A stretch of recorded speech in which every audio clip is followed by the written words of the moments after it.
Vetores multidimensionais são generalizações de vetores simples. Podemos criar vetores com mais do que duas dimensões, acrescentando mais colchetes depois de sua declaração. Temos aqui o exemplo com um cubo de 3 dimensões, que armazena valores inteiros. Então, nesse cubo nós temos 4 linhas, 5 colunas e 5 dimensões de profundidade.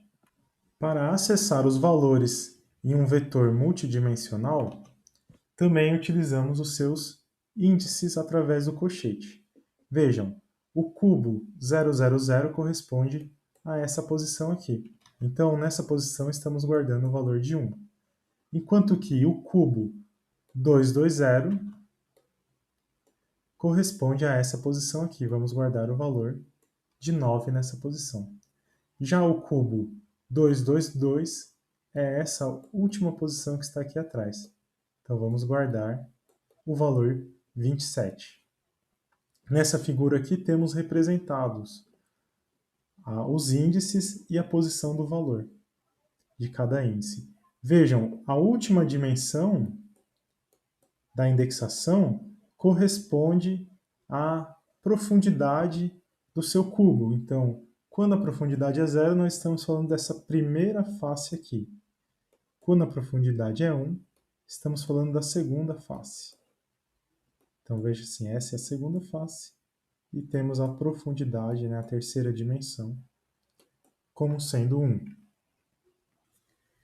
Temos aqui um código. Nesse caso, temos uma estrutura de for alinhada com 3 fors. A terceira dimensão, que corresponde à profundidade do cubo, está variando de acordo com a variável de controle k.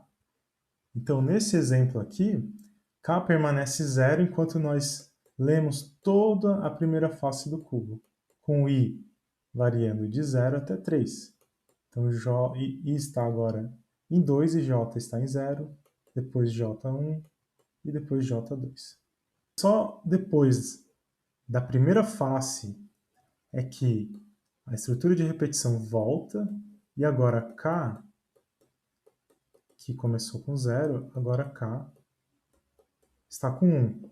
Quando k está com 1, nós vamos acessar os valores que estão na segunda face, vamos dizer assim, do nosso cubo, que são esses caras que estão aqui atrás. Depois k passa a ter o valor 2 e acessamos finalmente a última face da nossa estrutura tridimensional. Para imprimir os valores do cubo, vamos usar a nossa estrutura aninhada com 3 fors, imprimir a primeira face, que está nesse bloco aqui.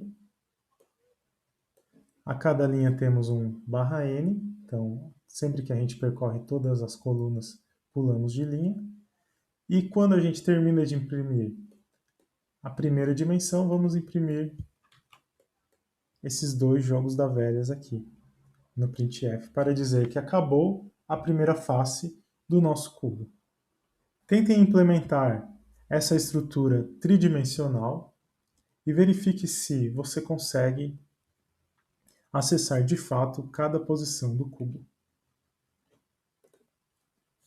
Um exemplo de uso de um vetor com 3 dimensões pode ser em um exemplo em que você precisa armazenar a chuva de todos os dias, considerando a primeira dimensão como sendo o ano, a segunda dimensão como sendo os meses e a terceira dimensão como sendo os dias. Então vejam, nesse caso aqui, no dia 23 de março de 1979, choveu 6.0 alguma coisa. Então é possível sim que problemas reais precisem que a gente utilize matrizes com 3 dimensões. E para finalizar, vamos dar uma olhada em como que essas dimensões são representadas na memória. Quando temos uma matriz de 3 dimensões, a primeira linha é armazenada de forma intercalada.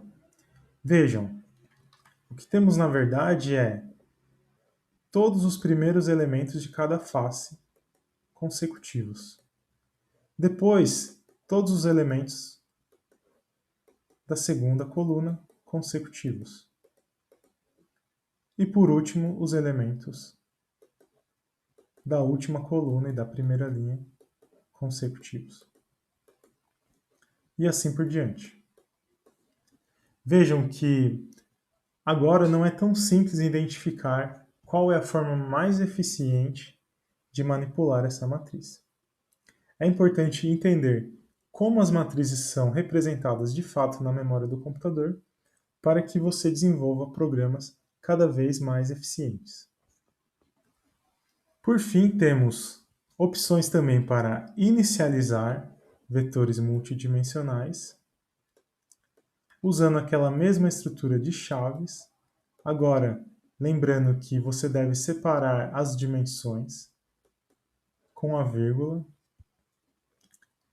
E isso aqui, essa estrutura seria o equivalente a colocar o valor 1 na posição 0, 0, 0. Depois, na segunda face, colocamos o valor 2. Depois, na terceira face, colocamos o valor 3. E depois, na última face, colocamos o valor 4. Vejam, temos 4 profundidades aqui nesse cubo. A ordem com que esses elementos estão sendo preenchidos é a mesma ordem com que eles são representados lá na memória. Então lembra que a gente tem a primeira face representada, a primeira cédula de cada face, depois a segunda cédula e depois a terceira célula representada. Então, quando a gente faz a inicialização, a gente precisa lembrar de como que a matriz de 3 dimensões está guardada na memória. Então é isso, pessoal. Tentem refazer esses códigos e qualquer dúvida, entrem em contato pelo fórum de dúvidas ou nos comentários do vídeo. Até mais!